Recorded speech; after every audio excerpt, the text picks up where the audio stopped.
You guys ready? Yes. Okay, wrong. And 3, 2, 1, action! Hey, What's up, guys? Welcome to another episode of the ShiblooCast. We have a very special episode because we got our good friend, one of our best homies, Joseph Lay, in the house. It's an honor to be here. Mm-hmm. Thanks for making me your first guinea pig. Yeah, the first guest, and he designed all of our Shibloo logos and everything. ShiblooCast. He gave us these two mics. Oh wait, no, these two mics. Yeah, they were once like movie props, but now content props. Yeah. Mm-hmm. Joseph is, oh my God, so many different things. Director, action designer, editor, VFX artist, graphic designer, artist, fucking, what else am I missing? Fucking Kung Fu martial artist. Yeah. Animator. Animator. Fuck, you're an animator too? Yeah. Yeah. I'm just like you guys, but not, but like, no. But better. No, like in the visual arts spectrum, you know what I'm saying? We've probably known each other for how long now? Like gonna be 2 years? Yeah, since like October 2020. Yeah. So we both worked on Shang, but at different times. Joseph's originally from Virginia, right? Yeah. And then when he moved out here, coincidentally he moved like 5 minutes away from us, right? Mm-hmm. And then we were like, yo, we gotta shoot something right away. And we both like had a chip on our shoulder. And then ever since then we've been like always collaborating, like real tight homies. Yeah, it's cool. We just started like Instagram DMing each other. Yeah. And I was just like, yeah, I'm moving here in North Hollywood. And you're like, oh shit, I live there too. Yeah. And then it was like weird though, because like in the pandemic, like without the vaccines and stuff, so we had to develop our own bubble. Well, that actually came about to becoming our own like creative like playground that we had with like a small group of people. Yeah. When was the first time you actually met? I don't know. When was the first time you met Joseph?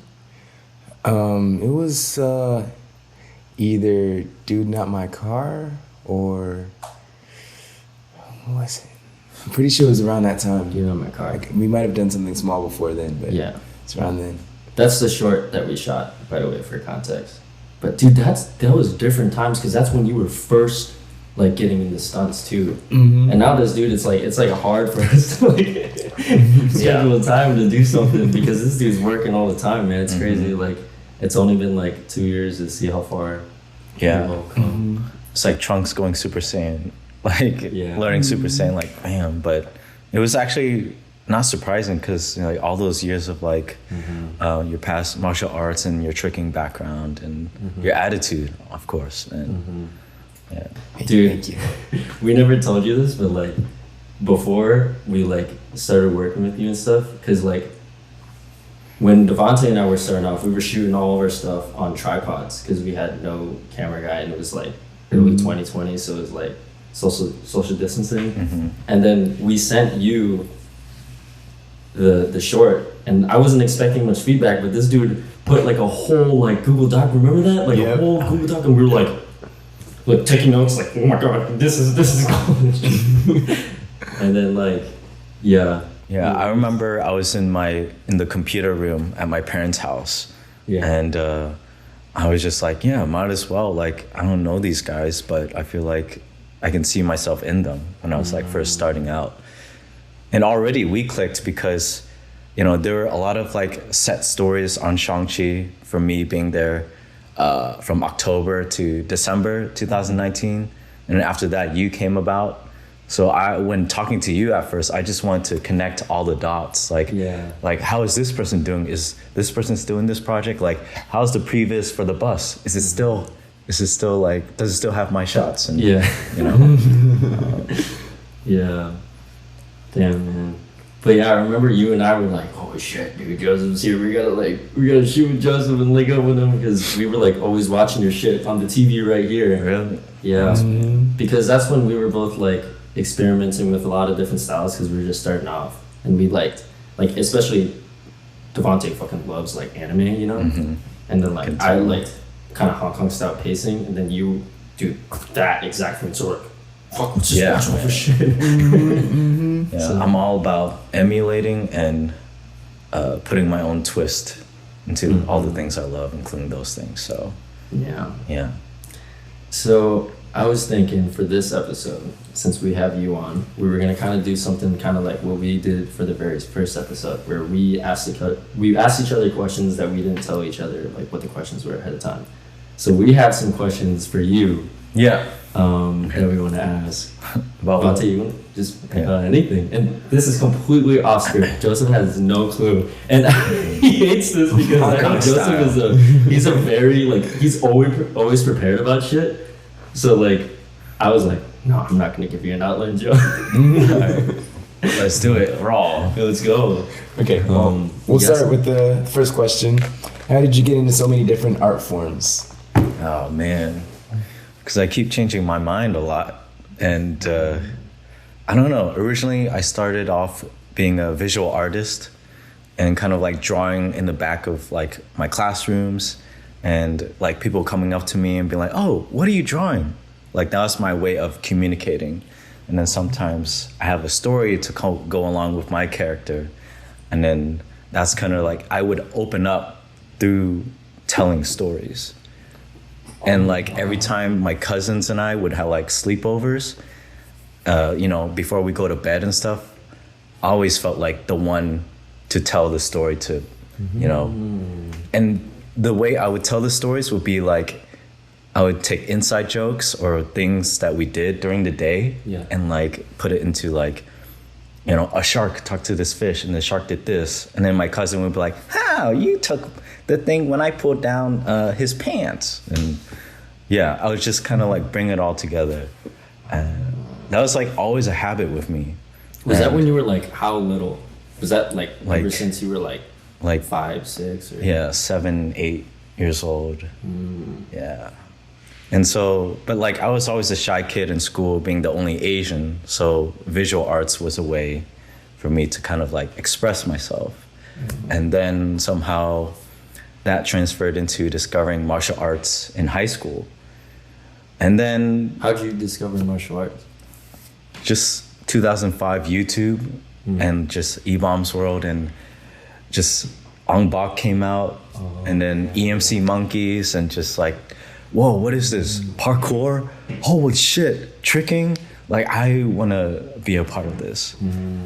And also in my high school, there's a heavy Korean population. I wanted to be Korean at one point. Dude, that's so funny because like, we talked in the previous episodes. I wanted to be black.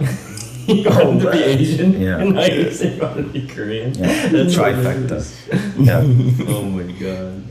And then like, I wanted to be Korean because, it was my friends group and I was still trying to find my identity.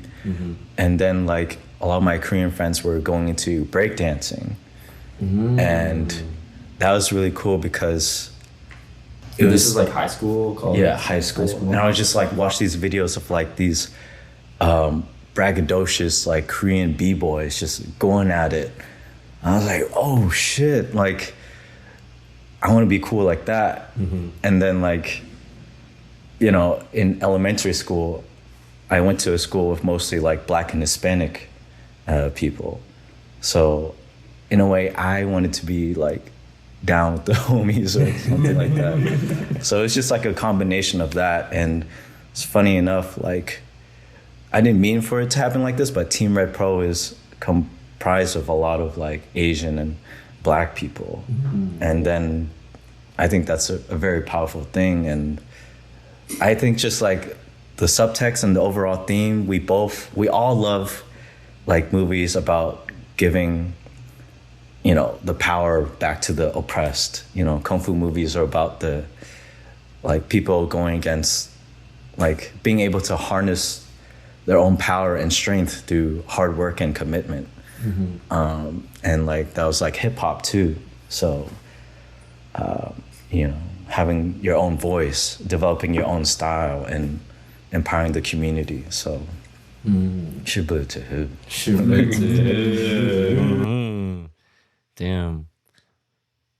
Damn, I never knew that about you. This is exactly why I wanted to have Joseph come on, because like we're all really tight, you know. But like we were just talking about it yesterday. I was like, I actually don't know too much about like your life back at the DMV.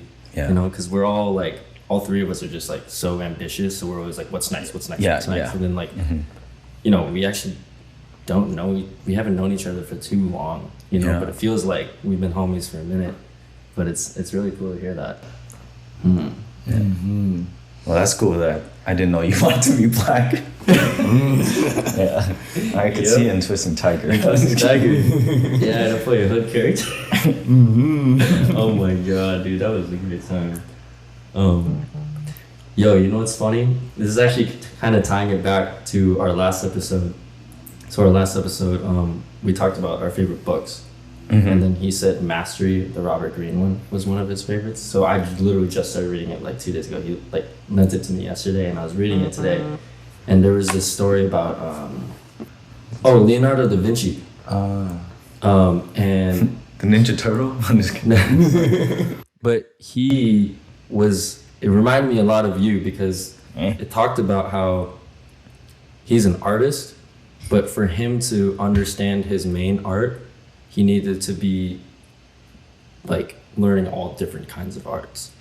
Wow. So he was like drawing, painting, sculpting, architecture, all kinds of crazy shit.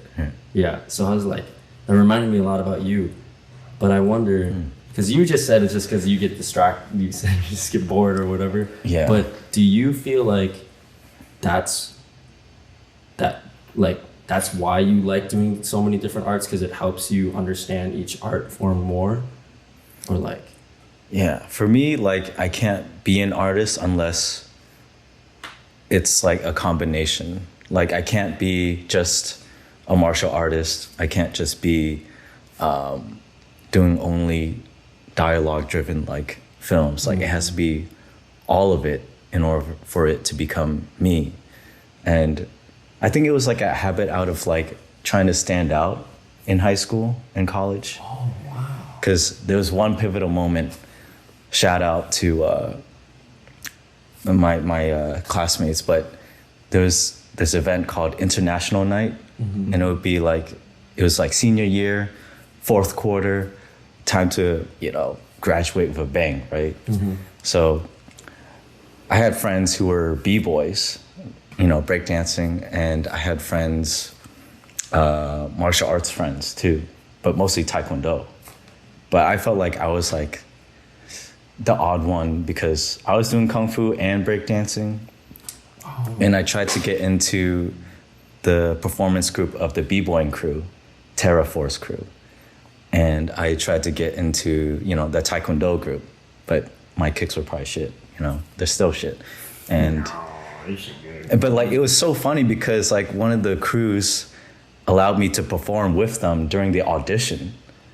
And then like the guy who was before me had kind of like a sloppy performance. And then I came in with my Kung Fu flavor. And then he was like, oh man, you saved us, thank you. And then when it got down to the rehearsals, they were rehearsing without me. And I was like, oh shit, I'm not in the team. And so I was like, all right, I'm gonna make my own solo one-man show called Break Fu. Break Fu? Yeah, Break Fu. Yo. Yeah. Dude, are there videos of this? I took them down. No, but you're gonna show us. It begins with like me with a straw hat and me coming in like, you know, with my palms up and stuff. This is and high school? High school, yeah. International night, I was like, fuck it, I'm gonna show them something fresh, something original. And it was like the Kung Fu theme, like, oh, ding, ding, ding, ding, ding, ding, ding, ding. And then everyone was probably thinking like, oh yeah, it's just gonna be some typical form shit. And then like, this is how I learned sound design, where I took my straw hat and I threw it into the crowd, and then there was like a sound effect. And then I started like doing the Michael Jackson, Billie Jean, like grabbing my crotch. Wait, it was before I threw the hat. I had the straw hat, and I was just like, like grabbing my crotch, and then I threw it. Yeah, yeah. And then like I started doing my Kung Fu form, and then at the end I combined with breakdancing, and like the people in the front were dancing with me, like, hey, and then like my parents saw and they're like, oh, wow. And then, but one regret though, I did a kip up and I fell on my ass because my kung fu sash was like long and I was wearing like some baggy pants and I fell on my ass. I was like, oh my God, a fucking kip up. Oh my God, fuck it. And after that, man, like there was only like 1 week left of school. And then like I remember walking down the hallway and then the Korean girls were like, breakthrough, Joseph. And then like one girl who was a Hapa. One girl who was a Hapa. I think her name was Elise. Shout out. Half Asian? Yeah, half Asian girl. My weakness. She went up to me like in AP English class and she was like, so I heard you like to shoot and edit videos and now you know how to do breakthrough. And then I was just like, see you around. I couldn't handle it. It was just like the power I have, and I don't know what to do with it, you know. Oh man! And just like that discovery, I was like, okay, I can make something unique if I mix match things that don't necessarily go together. Wow. Put my own spin into it, and that's how I perceive like going into like animation. Storyboards, design. When I was with the design company, I would mix illustrations within that, or there would be like a new program coming out, and I would try to like experiment with that. So like with action design, I was like, okay, not too many people are doing VFX right now, so I'm gonna do that. And then with action design and Shang-Chi, I was like, okay, nobody knows how to draw here. I'm gonna utilize that to draw like the end dragon fight. And then now with directing, I'm trying to create like my own process. Because I recently went to a DGA, Directors Guild of America panel where the directors of Everything Everywhere spoke and how they made their movie. And at first they were like, yeah, it was hard for us because we had to abide by the Hollywood system and how things work.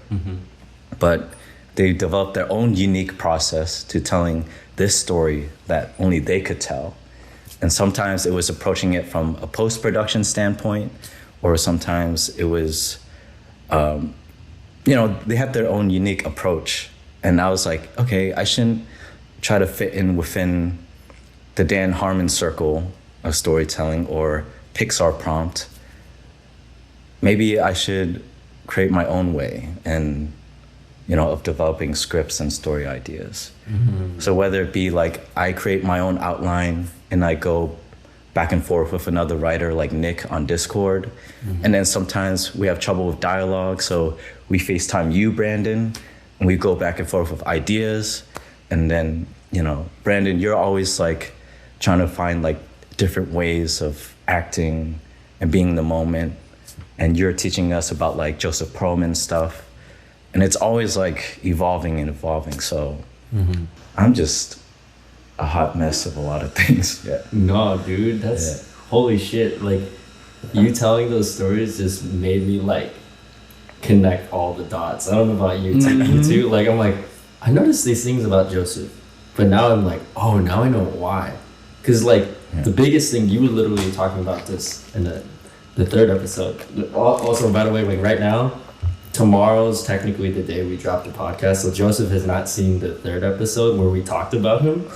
And at the end we were like, Joseph's gonna fucking hate this episode because he hates taking compliments, and we were just like words of affirmation. But then Devante was saying how you always push the limit.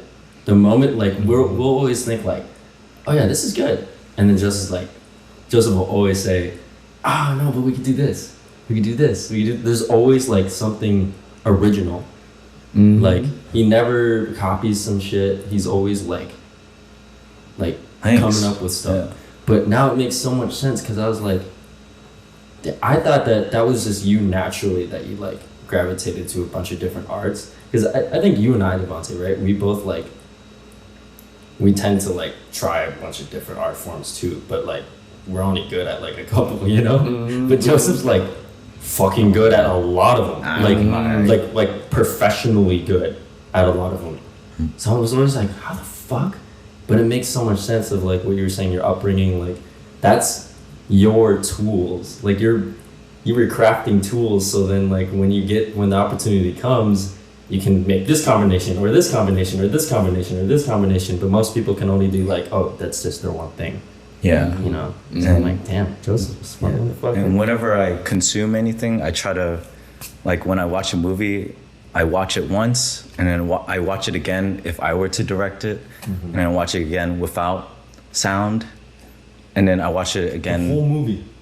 I skip around, but like only the key moments that like really affect me, and then I watch it or like I have it playing in the background, and I always try to like digest things in a 3D like mentality, or I'm like really obsessive. Like I watched Drunken Master 2 like over 100 times probably.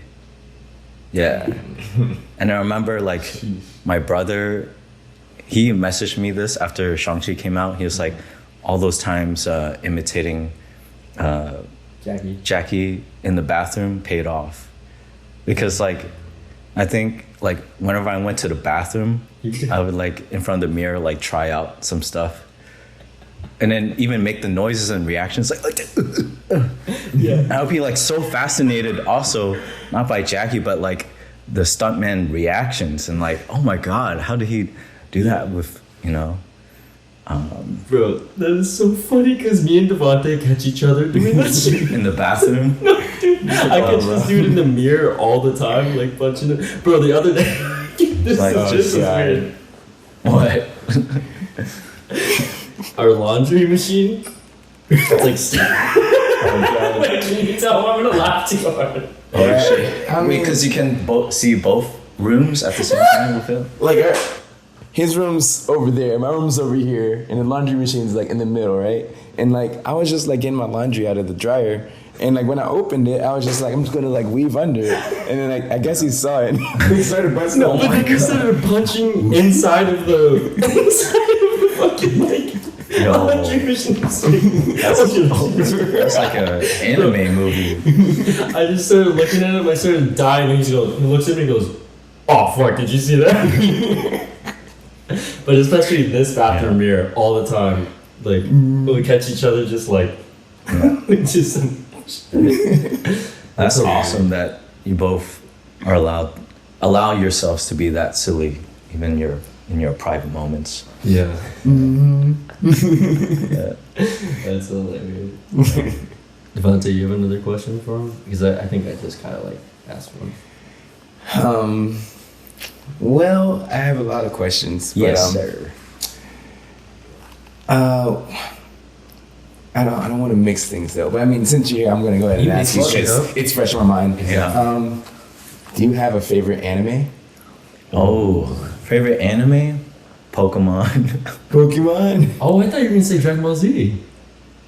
Dragon Ball Z is probably like my pre-workout anime that I always like play before going into a client meeting or even going out on a date. Like, oh man, I am fucking Gohan Ultimate version. Yes. I don't know. I have a bunch of animes that are close to my heart. Samurai Champloo, obviously, because like watch his live action one. By the way, if you haven't seen it already. Yeah. TeamRedPro. Yeah, but I really enjoy more so anime movies, like Perfect Blue, Studio Ghibli movies, Princess Mononoke. Yeah. Yeah, Perfect Blue is actually the movie that heavily influenced Darren Aronofsky's best movies. Really? Yeah, he bought the rights to that movie so that he could steal shots and similar themes for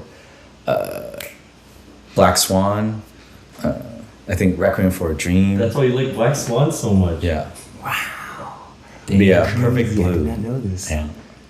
But yeah, anime movies, because I don't know, for me, anime series sometimes it's too, you have to stick around for so long for an arc to happen, and it's cool though, but Yeah, I'm more so right now consuming narrative movies and actually trying to watch some more Japanese horror movies, like the black and white ones by Kanero Shindo, a movie called Oni Baba.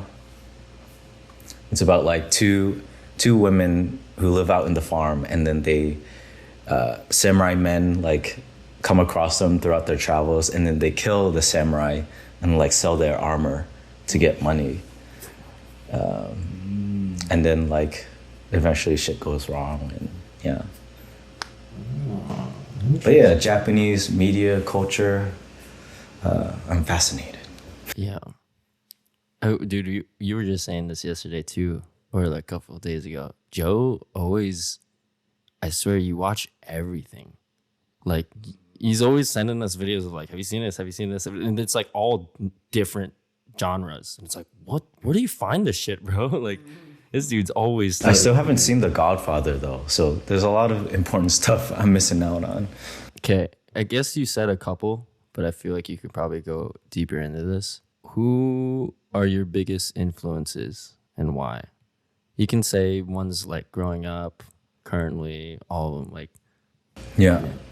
A big influence for me is Tim Burton, because he started off as an illustrator. I was not expecting that. Yeah. What? Really? Wow. Oh, yeah. He started off as an illustrator, made his own animation, and it felt like very personable, like he put himself into that story. And he got Vincent Price to narrate it. I think it was like a black and white film school animation, and then Disney saw that. I think that's his path, and then he started directing movies under them. And just like the way that he impacted culture, you know, Hot Topic, Spencer's, and like goth people, like, and just like now it's like goth anime fusion. Like, I really want to impact art and culture like that. Having my own unique style and people gravitating towards it. It helps people find their own identity, because I like his themes of like empowering misfits to be okay with their fucked up shit or like their differences from society. And I feel like I want to carry on that message when I make projects here in LA, because for me, like moving into LA, it was super, I felt like I put a huge burden on myself, like high expectations, and it's really easy to like fall into like, you know, what other people want you to be. Whereas like you should go into LA trying to stand out. And which is why like I love collaborating with you guys, because I feel like you guys are all about that message, you know, of being yourself, not letting other people dictate your, you know, personal truth. Yeah.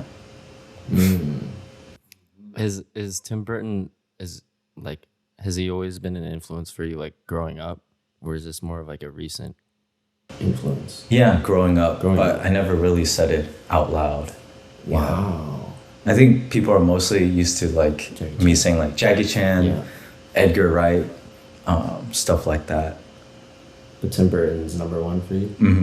Yeah. Damn, I was not expecting. Dude, I'm getting thrown curveballs right now, bro. Like, he might not make like the Oscar movies or like biggest award-winning stuff, but his influence and the way he inspires so many people. Yeah, I want to be like that. Yeah. I need to do some Tim Burton homework now. Yeah. He's directing like animations, live action. That's the dream for me. Yeah. Oh, so you want to do animations too? Yeah. Hell yeah. Oh, fuck. Yeah. Like right now, I'm trying to develop my own, or I'm planting the seeds for my own like Aesop's fables with our writer friend Nick. And it's kind of like what stories I would tell if I had kids right now. Because like as a starving artist right now, and you know, whenever I make short films, it's mostly I have to spend my own money. Yeah. But I don't want that, you know, the finances to stop my creativity. So there's a lot of like crazy ideas where the main character is like a half animal, half demon, and then like climbs a mountain. Like I can't shoot that, so I might as well make these like children's stories or books. And yeah. Damn. Yeah, that's awesome, dude. I actually didn't know that, because I know you and I have kind of like been trying to get more reps in, but a lot of like we'll be like having a concept in mind, and then it always expand, in which it ends up being better, but then it's like, oh shit, this is like $20K budget, like a lot of shit, and we're just like, is it worth it? Our studio's gonna buy into this idea for a feature? We don't know. Yeah. That's really good though, like to be able to let out that creativity in another way, especially because you can fucking like draw, you know, like, that's amazing. And I actually was inspired recently in my current like journal writings by you sharing your discoveries through your acting, and how like you need like sometimes it's like useful to have like an emotional hook, right, before you perform. So before I write, I have like an emotional hook for myself where I turn my journal into a temporary burn book for like 2 or 3 pages, where I write out what's going on, what do I fear, and if like someone did me dirty, I'm a stretch that truth super far to like something super dramatic and a little toxic, but like this person did this, and because of this I can't do this, and then like I go right into developing a short story about what I'm going through. And then through that short story, you know, there's a character arc, and you know, there's a good resolution and message. And then I view my personal experience and emotions in a third person, and then being like, oh, that's not too bad. Like, okay, I'm at peace with my demon right now, but now that demon has turned into something productive and something therapeutic and alleviating. And like after I get that emotional hook in, it feels like it's automatic drawing. I mean, writing. And in between the writing, I draw like little sketches of the characters. And then like after that story's finished, I go on like TV Tropes, the website, or like I try to look up, you know, movies or like short or even like animes that have similar themes to the short stories that I made, and I try to like connect the dots, and maybe something's happening in society right now that's kind of like reflective of what I'm doing. And any fucking creatives out there, you guys are getting gems right now, like golden nuggets everywhere. We should be selling this shit for $1 million right here. This is how we make the budget for the next year. I feel like I should have my journal just like... Dude, you know, that actually reminds me of a lot of like what Devante and I always say is everything's connected, bro. But like you, that example right there is like you applying like the emotional hook to you. That's something I noticed that you're really, really good at, is you'll apply anything that you see in real life and you're like, oh yeah, I can use that with this.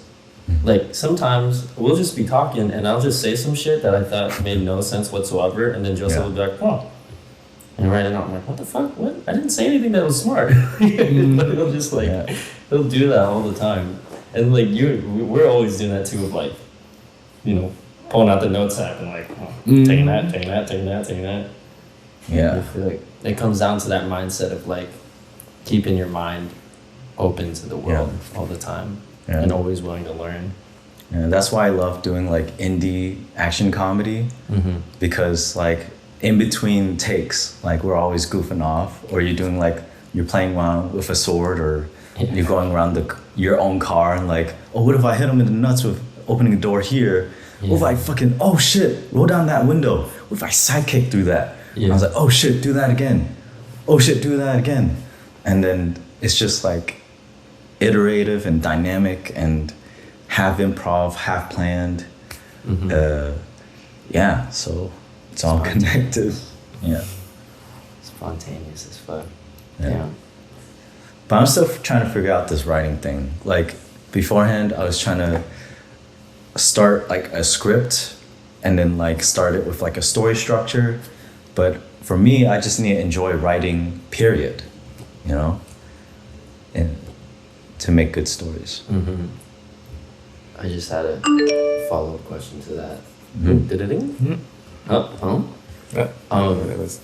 Okay. Oh, this is a gem. This is a gem. I can already tell you're gonna spit some gems on this one. Okay. Because you have, I know you hate the compliments, but you're really good at a lot of different arts.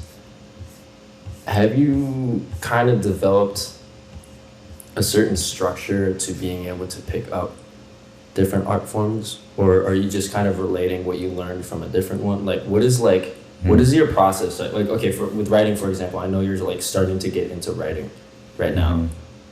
How are you? Because I don't have any doubt that you're gonna be a fucking good ass writer in a short amount of time, because you're really fucking good at a bunch of other shit.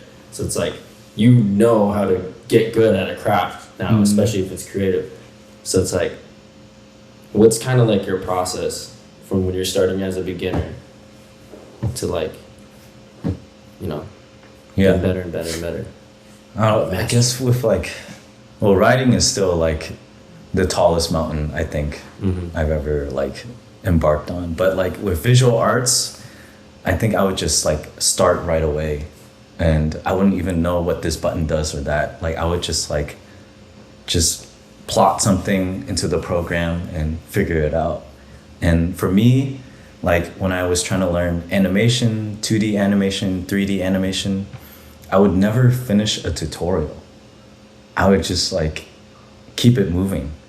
And so you'd like start off with the tutorial, and then eventually your creative mind just takes off. Yeah, and then like I finished the project on my own. That's why you're original as fuck, bro. Yeah. You're never copying. Even if you're trying to copy, you can't copy. Yeah, but then after I finished the project, I'm like, oh shit, I forgot. Like, you know, but like I need to be a little reckless in order to like finish and like move on to the next step. So yeah, and then I would just always apply what I'm learning with a project, and then bringing other people along so then they can tell me what's wrong in third person. And like back then in the DMV, my friends like Alex All, like he taught me everything about cameras and filmmaking. We would use every holiday as an excuse to shoot a short. Like it was like April Fools or Valentine's or Christmas or Halloween. That's our deadline. So we had no excuses.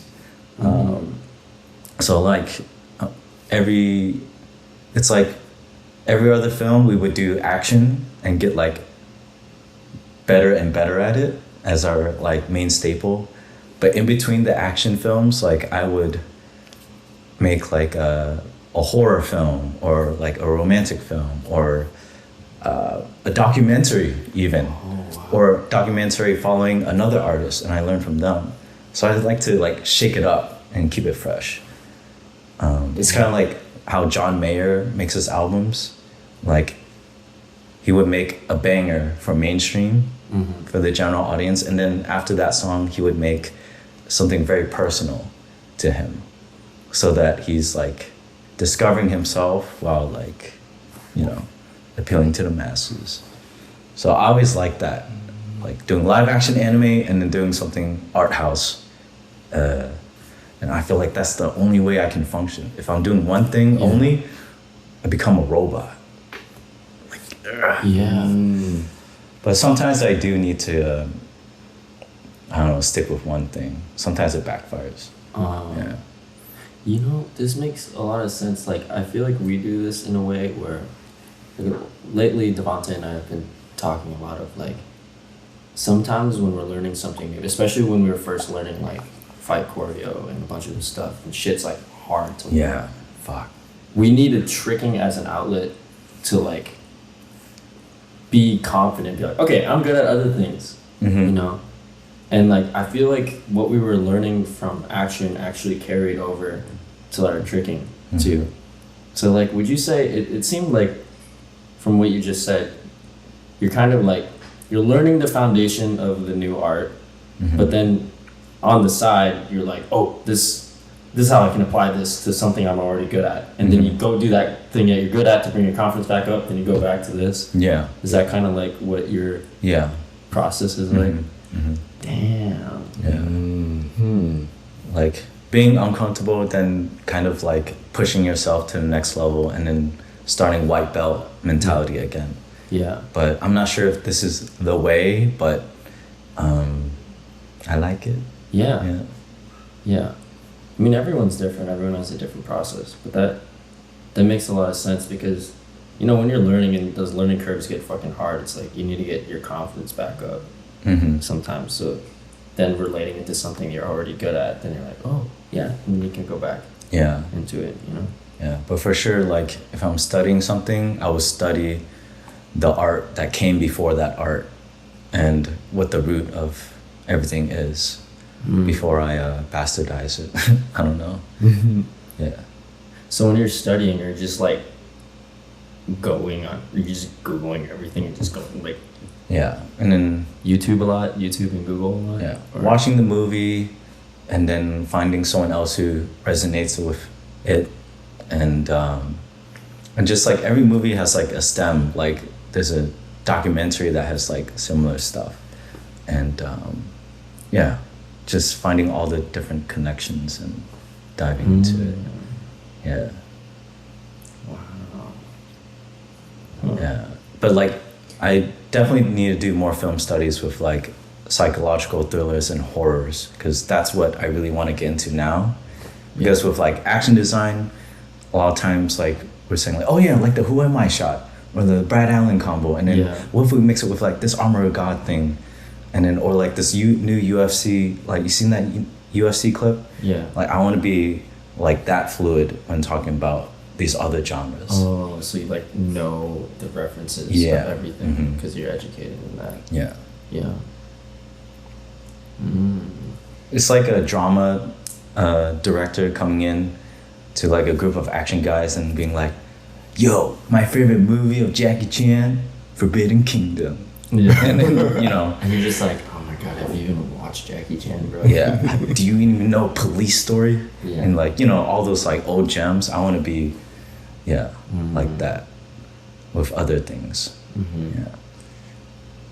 It's a lifelong journey. Yeah. It's a lot to do. But that's what keeps us excited though, right? Yeah. You know? If we knew everything, it wouldn't be a journey. Yeah. We're in this together too. Yes. Do whatever you want to do because Shibloo. Oh, that's how the Nigerian one. Huh?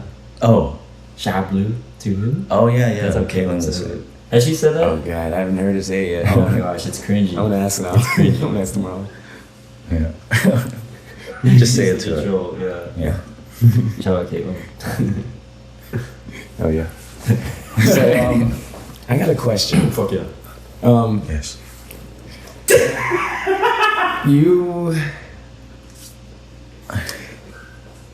You seem to know a lot about like the background of how things came to be. Like you were talking about Tim Burton earlier, for example, and like how his movies were made. Like where do you get that information from? Like do you just like Google like a lot about like something that you really like, or? Oh man, so I went to a deep dive. I mean, I always loved his stuff when I was like a kid and stuff. And fucking dog, man. Sorry. Yeah, it's okay. It's cool ambiance. Fucking bitch. Get it? Yeah. So. God, I'm a fucking idiot. Okay, sorry. Continue. Okay. Back to Devante's question. Shut up, bitch. I went to deep dive of like Tim Burton stuff right after I left Telltale Games. I used to work at a video game company. What? Yeah, as a cinematic apprentice. Huh? Yeah. Wow. What the fuck is a cinematic apprentice? In 2018. Huh? Like we would create like video game cinematics with like 3D models and stuff. What? Yeah. But I did that for like summer. Drawing or like 3D program. But it's like a different version of Maya. Yeah. For cinematics. Yeah. And it was like for the Walking Dead game. Did you guys like work with like mocap performers or? We had they have a library of mocap performances, and we just pick and choose from that library. What the This 3D program they had, it would combine different performances together. Like I would be like, okay, first half of this motion, I want to be like walking, and then I would like drag and drop a running preset that they have. And then like there would be like emotional plugins where like this mood has to be happy. And then at the end of this line, in this dialogue, I can make him sad. Yeah. And then he would emote like a sad face. But yeah, I worked at a video game company, apprenticeship. They offered me 30-something K salary. And I was like, in San Francisco? Hell no. I was like, I need to have 2 more jobs to support myself. But it was a really cool experience and met so many cool people there. But I don't know, I had like this artistic dilemma because I really wanted to join this video game company and stuff. But I've been hearing a lot of rumors, and like a lot of people at that company have been working in the industry for so many years. And they're like, Joe, you're gonna be burnt out. I'm already burnt out. Like, yeah, they're all jaded probably, right? Yeah, we always had to come there at 8 and work past like 7 sometimes. And I would always be that person working past 7.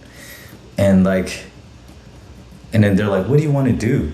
I was like, I want to direct my own films. And then they're like, well, if you have a bunch of side passions, which I hella do, they're like, this might not be the thing for you, because after work, we just want to do our own family stuff. I'm not sure if you'll have like the creative energy. I was like, damn, what do I do now?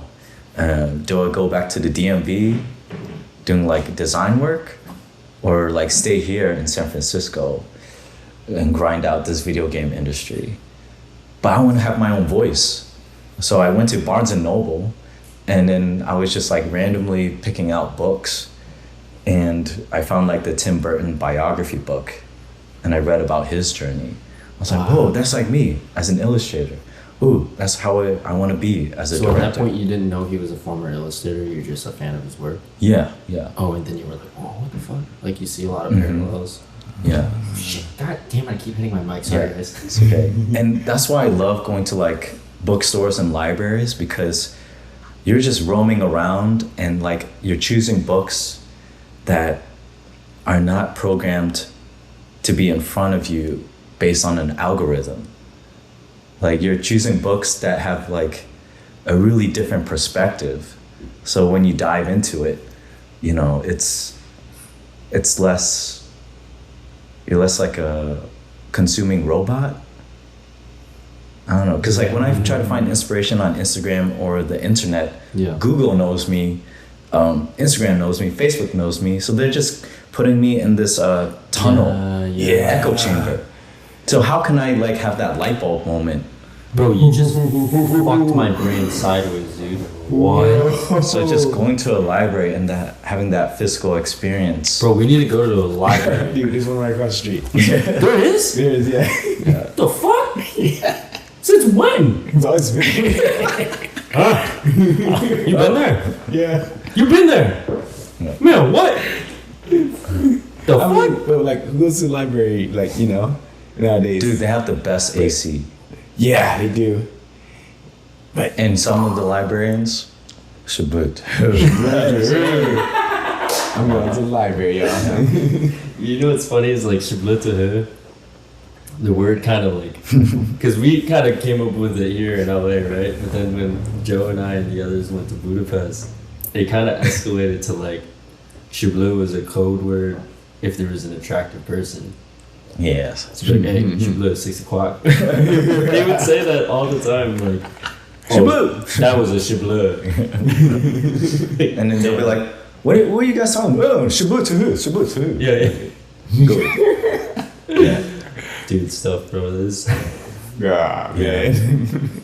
But every time I'm stuck, I go to the Barnes and Nobles and library for sure. Bro, I never knew that. Yeah. Oh, and I just remember going to libraries in elementary school.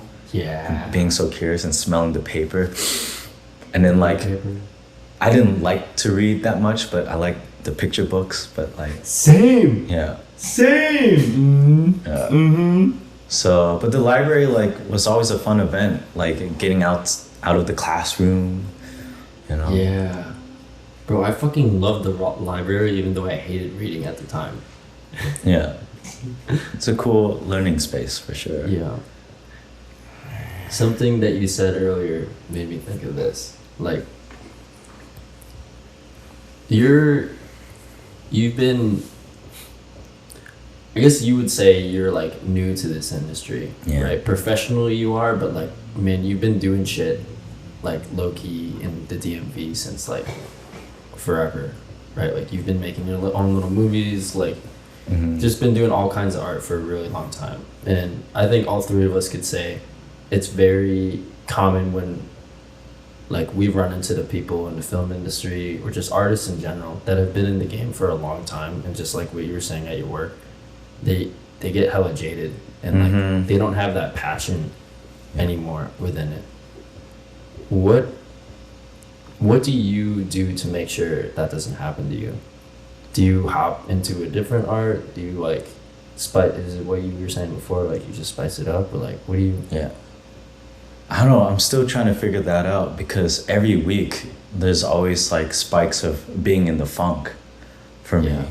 And you know, I would like try to call my parents, you know, check up on them, or like talk to the homies, or try to Terrell's calling me. The homies. Snap. Wait, should we pick it up real quick? It's so crazy we just picked it up. Yeah, get him a cameo. Hey! Hey, Shibloo! Hey, Shibloo. What up? Hey! What up, man? For sure. Thanks, guys. Yeah. Oh, take care, T. Have fun after, bro. See you, man. See you soon. Miss you, bro. Bye. Stay safe. Where were we? You were talking about... You asked him a question. Yeah. About how to keep his passion. Yeah. Oh yeah. Don't get jaded. Being in a funk. Yeah. Yeah, you said right now you still feel like you're figuring it out. Week by week, you're getting in the funk. Yeah, it would be, sometimes it's like 2 weeks of like not getting work or recognition, or like none of the ideas are clicking. And all of a sudden, like in 24 hours, like how, you know, a lot of people having like all the opportunities come at you all at once. And it's just such a, it's very bipolar like living condition here emotionally. True. Facts. It's so like, I don't know, it's like, and I'm used to like beforehand having like a full-time job, and at night I get to be all creative, and over the weekend I have my home base of like the friends I've known for 10 years. But in LA right now, I'm still trying to find or build that home base, like the circle of trust, you know? And so those homies like that I've known for 10 years have always been my, you know, way of figuring things out, getting out of my own head. So just going to like friends that you can trust. And I don't know, right now I'm having a hard time like having fun in the moment. Like, I know you guys invite me a lot to like go clubbing randomly, and this dude's brain is Adobe Premiere Pro. When I get there, like I'm taking some shots, like, yeah, let's do this, and like dancing and stuff, but like all of a sudden I'm like, oh shit. Like I start thinking about what I should be doing, what I should be attaining. So it's like a constant battle of like, okay, I need to take better care of like my mental health. I get drained a lot because people in LA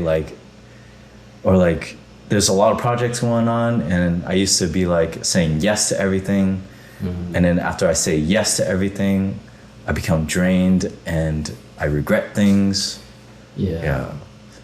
So I don't know, like, I always plan on going to the beach on Saturday, and then something happens where I have to meet with this person who might have this opportunity for me. So yeah, I just need to be stricter on my own me time, I guess. But you would say in the past, like when you were back home, it's like it was your close homies that kind of kept you. Wow. Yeah. I'm really surprised by that, because I would say, generally, I would say you strike me as an introvert. Mm-hmm. And so that's like kind of surprising that was like, I was expecting you to be like, yeah, I go in my room and fucking draw like a madman or something like that. I thought you were going to say something like that, but that's... Yeah. Wow, that used to work, but now for some reason it doesn't. Yeah. That just goes to show like how important the homies are, you know what I'm saying? Mm-hmm. Yeah. Mm-hmm. And just like reflecting now, I just realized this. My homies back in like Virginia and Maryland and DC were so different from each other. They all worked at different companies. Like we all came from different friend groups. So whenever like Team Red would come together, it's like we would take the best of what we learned from our own different groups. Dude. But here in LA, I feel like I fall into hang out with just like beforehand, just only stunt performers. The same group. Yeah. Dude, what the fuck? I just had a big realization, and I'm gonna say this, and I might get canceled, but fuck it. You can always edit it. Yeah, I can edit it out. Maybe I won't. But I feel like your homies back in the DMV, a big reason why was because you said it was very diverse. Like everyone was doing different things, so you were able to learn about so many people's different perspectives of like advice for what you should do, how to, you know what I mean? Yeah. And it's ironic because we're artists, right? In LA, most people are in the film industry are artists. And that's when you're supposed to be different and free and all this and that. But then now we're here and we're actually around people that are too similar, even though they're all artists. Yeah. Echo it's chamber. Kind of ironic that like you would think that the people that have the 9 to 5 and all this and that, like they're the ones that aren't as like artistic, I guess, or different, you know, because it's quote unquote stable. But it's like on the flip side, it's actually like fuck. I just fucked my brain up. Yeah, it's empowering to level up with like people with the same like goals and stuff, but I feel like I'm lacking making friends with people outside of the film industry. And wow. Yeah, and I think that's what I need to do more of. I don't know. Yeah. Yeah. Just being able to learn more people's perspectives, right? Yeah. I agree with that. It's like the flip side. Like in the DMV, like our group got together because we wanted to do film, and like film was like the Wizard of Oz, and like, okay, maybe one of us will make it in LA, or like, like, and we'll be all happy with that. But in LA, it's like seeing a normal life for me is like the Wizard of Oz. Like, wow, I wonder how that person is like happy all the time, or like able to relax over the weekend, because it's just a constant hustle. Wow. But that's the pressure I put on myself, and I took full responsibility. Yeah. Yeah, I'm just trying to find out ways to get outside of my own head. Yeah. Writing has been helpful lately, but yeah. That's such an like interesting point of view, because I think Devante and I both come from communities where there weren't any filmmakers or anyone that was like trying to pursue the industry. But like you had your group of people that everyone was like, you know, doing indie filmmaking for fun. So Devante and I think we had a completely different experience when we came here. We're just like, shit, I don't know what the fuck's going on. Let's just ride this wave and shit live it. Right? But it's like, damn, it's awesome to hear like how you guys went through that. Like you probably saw LA as this like fantasy land. When you make it there, it's like how people see America from other countries. It's like, wow, when you go to Hollywood, it's, you know, you're gonna get picked up in a fucking limo and you're just gonna be loaded with money, and then you come and you're like, fuck, there's homeless people everywhere. It smells like shit and piss everywhere. It's like rent is like $5,000 a month for a shitty apartment. Like it's not power outage or whatever. Yeah. Damn. But I'm trying to enjoy the process more. Yeah, And I feel you, man. yeah. It's a constant struggle. But dude, what you said of like how this industry is like bipolar is so fucking true, because it's like Whiplash. yeah, because it's like you feel down and you can't like not acknowledge those feelings, so you gotta let them out, but then you also gotta bounce back from it and like be happy, and then so you're just constantly on this roller coaster of emotions. Yeah. Yeah. One day you're like, I'm the best in the world at this shit, and the next day you're like, fuck this, I'm gonna quit. And like it's crazy. Yeah. Do you have any more questions about it? Yes, I have one more question. Sure. So, is there anything that you would want to tell the world or the film industry or anybody watching this? Whew. Man, there's a lot. And I'm filtering. Is it good, Joseph? Yeah. You want some wine? Wait, that's wine? Yeah. Oh no, it's juice. Okay. It's juice, guys.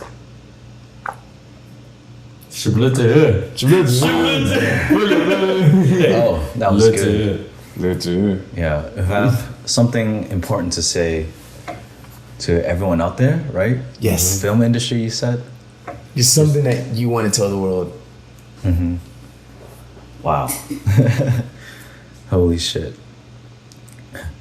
Please follow the ShiblooCast. Yeah. I guess,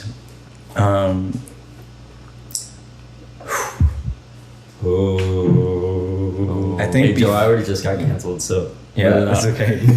We're in this together. Oh man. I know it's kind of a broad question, Okay. so Yeah. I'm sorry, what did you say? I know it's kind of a broad question, so we can make it just the film industry if you want, or it could be the whole world. It's up to you. Yeah. Oh, anticipation. Shit, man. My God. This is why we brought him on. Yes. I have a lot to say to the film industry and people in general, but people who are making films or just creating, make a story that only you can tell. Yeah. And I feel like Everyone's just copying shit, right? no. I mean, I don't know. When making a short film, dude, the wine just fucked me up.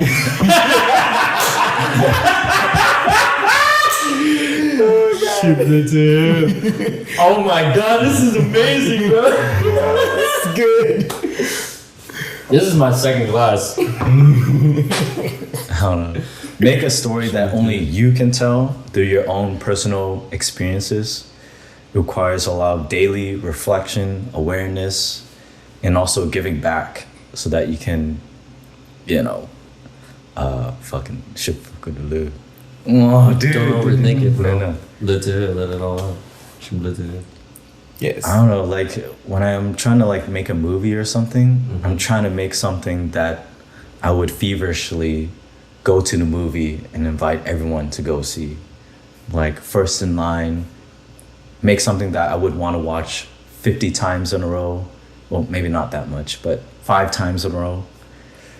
And yeah, just, God damn, dude. Wait, we have to reset. Oh, Oh, this is good. no reset. This is water. Joseph, it's a water. This is an inside joke.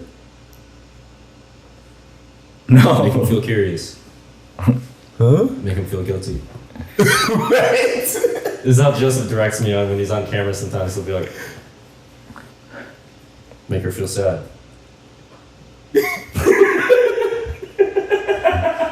I think I know what you're talking about. Oh, wait, sorry. Make her feel sad. Dude, this is like, I know people, when they watch podcasts, like I do this sometimes, I skip to the last quarter to like, all right, cut to the gist of it. But then they'll cut to this and be like, oh, what the No, fuck? this is all gems, bro. Yeah. If you guys skipped, you guys missed so many gems. If you're an artist, especially. All right. Any type of artist. To keep it simple, create a story that only you can tell through your own personal experiences. Knowing who you are and how you want to shake things up in the film industry, and not just try to fit in, you know. That's huge. You know, pay homage to all the greats who inspired you, respect them, but also, you know, break the mold. And I don't know, as if you're a fellow jack of all trades, I would say that's your greatest asset. You know, you are really great at mastering a bunch of elements together and bringing like-minded people to fulfill whatever vision you have, a shared vision or something that a lot of people could resonate and possibly like change their lives. And yeah, I just want to make things that people, after they watch it, you know, they want to fucking take their shirts off and go train like for like 5 hours straight. Yes, I feel so inspired. Yes. Or like after they watch this movie, like some deep psychological thriller, they'll go to their abusive relationship and be like, you know what? I don't need you anymore. I am who I am, and I'm proud of it. I don't need to be a scapegoat or whatever. You know, I really want to empower people who feel like they don't have a voice, be it through the end product or be it through building relationship through crew members. And just like in the film industry, I really want to make it more organized because it's super chaotic, and I don't know, and making it, you know, set life, have more family vibes. Everyone gotta maybe do like the Wim Hof meditation thing, top of the day, top of the morning. Top of the morning. Yeah. Let's get the shit. Yeah, and just like show to people that there are different ways of becoming a director or a storyteller. You don't have to be like a super good wushu champion to choreograph something dope. You don't have to be, you know, winning the Sundance Writing Award to write something incredibly moving. You know, there's always your way through the combination of the things you love and, you know, being present with your close friends, learning from them. And Bro, I feel like you just answered the question on how to not get jaded. Just really? now. Like that's it right there, man. Damn. Yeah. Holy shit.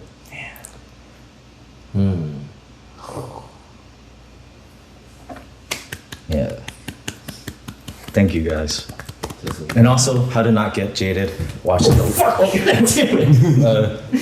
watch The Last Dance on Netflix. Yes.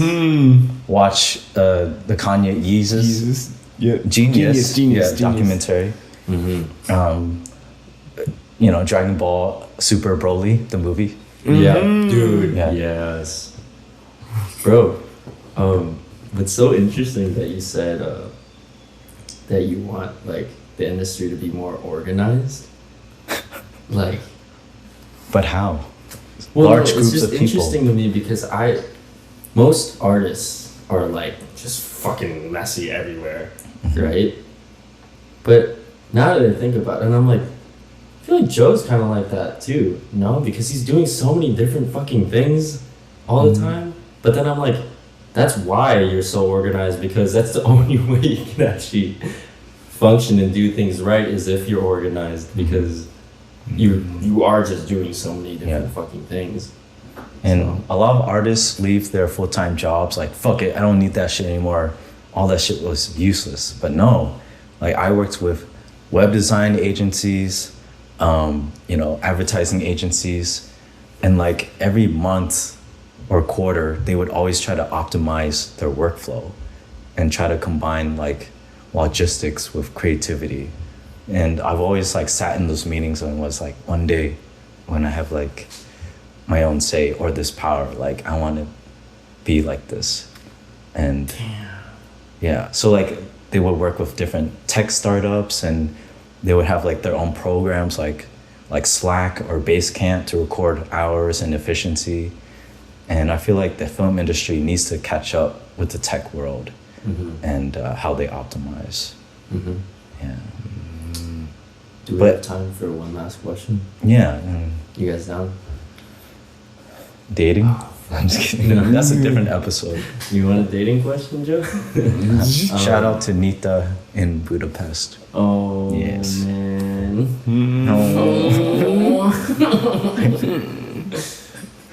Probably edit that out. I don't know which one to ask. I'm gonna ask them all. But if I ask them all, we're gonna go on for like another 2 hours. It's like the Spitfire question at the end. Like in Breakfast Club. Oh, we should do that. But they would be like, who would you fuck? Nicki Minaj or Megan Thee Stallion? Megan Thee Stallion. In like the Spitfire class. Joe Shibloo's firing Yeah. He's the best rapper alive. Tupac. You know? Joe, we gotta have you on again because there's so many unanswered questions. This is fun. And like, it's like knowledge. Knowledge. I haven't visited these thoughts in a while, but you guys brought it out. It's crazy. Dude, it's crazy. I learned so much about you and just learned so much. Yeah, Korea #1. Here's the last one. Because we learned so much about you. What is the best piece of advice you've ever heard in your life? And who did you hear it from? Dude, this is best piece of advice? Or it doesn't even have to be advice, like just something someone told you that just like completely changed your perspective of life. Like, you know what I mean? Just the most meaningful piece of advice or whatever someone said or... Yeah. So I screenshot a lot of messages that my homies sent me, especially on my birthday. And I feel like one of them is in here. Fast forward.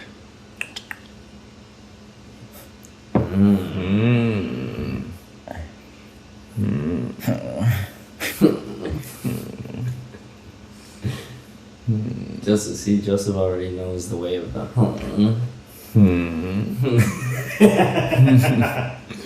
Oh my God. Oh, okay. What, one of the best pieces of advice? Yeah. Yeah. I don't think, this might not be like best piece of advice. It's really great advice, but I think it came at a pivotal moment in my career.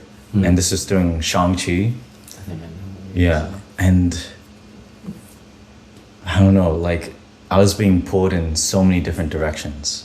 Like bus fight, Mandarin montage, pose design, VFX, this and that, this scene, version 2B of this. And then, I don't know, like Brad Allen and Mark Ginther kind of saw it taking a toll on me.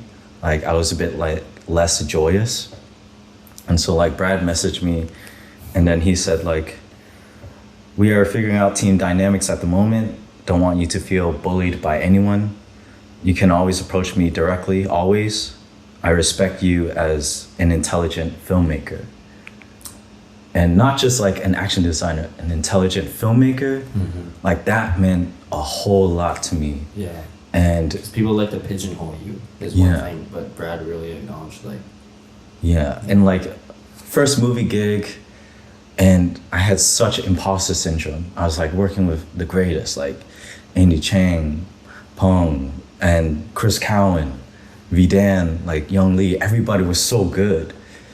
And, you know, and then just Brad just reaffirmed my potential as a filmmaker. And that kept me going throughout that whole run. And even after the run, I would send him the short films I would make, like Mulan, even silly stuff, Dude Not My Car. And then he would always give me motivating feedback like, oh, this is fantastic and wishing you and your family well. And eventually I want to be like in a position where I can make someone who has a lot of potential coming into the other side of the gate and making them feel comfortable, enlightening them and empowering them to empower other people too. So rest in peace, big brother Brad Allen. Rest in peace. Yeah. Damn, man. like I feel like I gotta give him a proper shout out because like I've mentioned him a couple times already on the pod.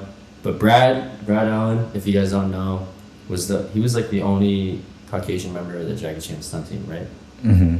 And if you guys have seen like Jackie's old movies, he fought him in Gorgeous in the final fight. But he's one of those like low-key heroes of this film industry, I feel like, that nobody really knows about unless if you're really in the film industry, but he's impacted the film industry in like so many different ways. Mm-hmm. And the biggest thing that he did, I feel like, was he was so good at finding low-key like talent that have never worked professionally, and he would completely put his own reputation on the line and bring them. Like for both Joseph and I, like he found you off YouTube, right?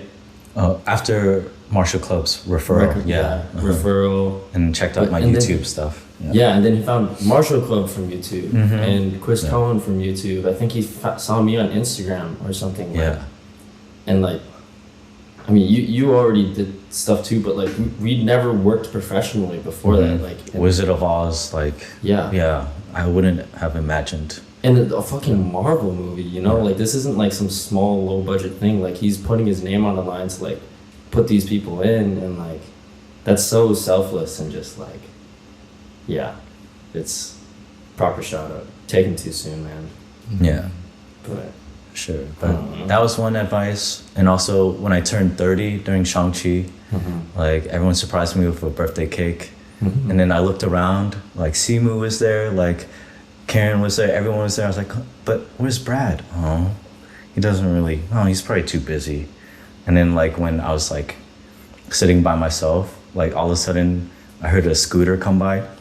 Yeah. And it was like Brad. It was like Brad Allen with his like Wong Fei Hung shirt. Oh. And then like with sunglasses. And then he was like, Joseph. Little brother. Yeah. Happy birthday, little brother. I'm like, oh, thank you, Brad. He's like, it's all downhill from here. I'm like, oh, okay, thanks. Yeah. But I was like, oh, he gave me a happy birthday. Yeah. Yeah. He said that's a good piece of advice. It's funny. When you hit 30. Yeah. Oh, man. Damn. Yeah, but when I turned 30, I remember people were like, whoa, you're 30? I'm like, yeah. And they're like, whoa, I thought you were like 23. Yeah. Still, dude. And they're like, oh, yeah, you're still good. Yeah. Yeah. Damn, man. That's so, dude, Brad would always like, he always was wearing some type of swaggy outfit. Did he wear that bright neon pink shirt all the time? Dude, it was like a tight neon pink shirt. And he would roll around in his scooter, bro. He looked so cool. And he would just rock it. Like, just straight face. Like, yeah, I am wearing this. Like, he wouldn't say that verbally, but you felt it. You just see it. Yeah, and you're like, oh, well, I'm not going to question it. You're Shibloo to hit. Like, Shibloo, that's why I'm wearing this. Yeah. Okay. We're at like an hour and 20 now. Yeah. We can call it. How do you guys feel? Any final thoughts from anyone? Devante, Joseph?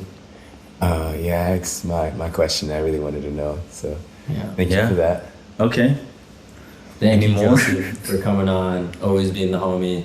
We learned so much about you. This is dope. Like, I'm really, like, every time we shoot another podcast, I'm like always more grateful that we started this, because I keep learning more and more shit that I wouldn't have learned if we hadn't started this. So you guys are lucky hearing these jumps with Joseph, honestly. Holy shit.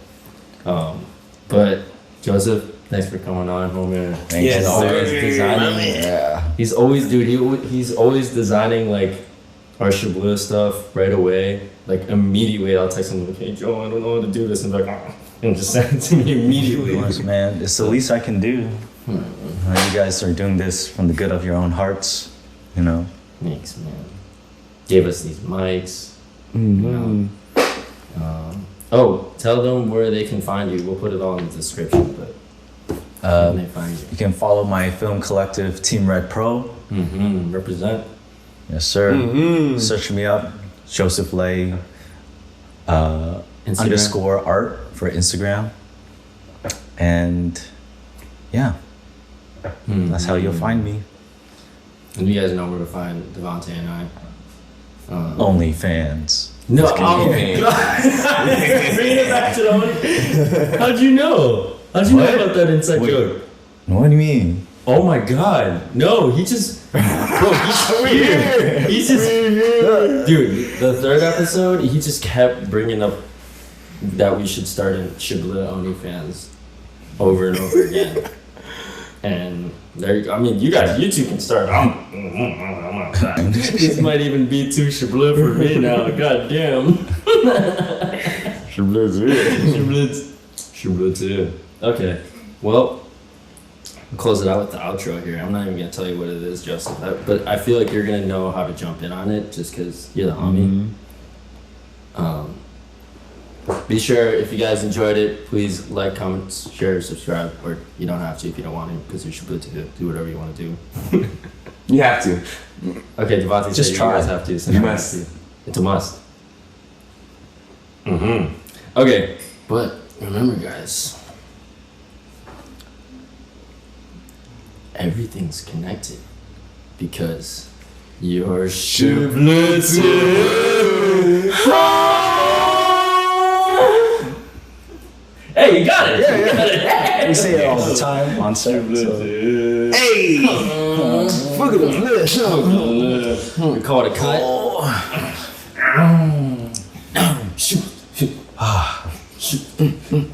Cut. I stopped recording. That was fun.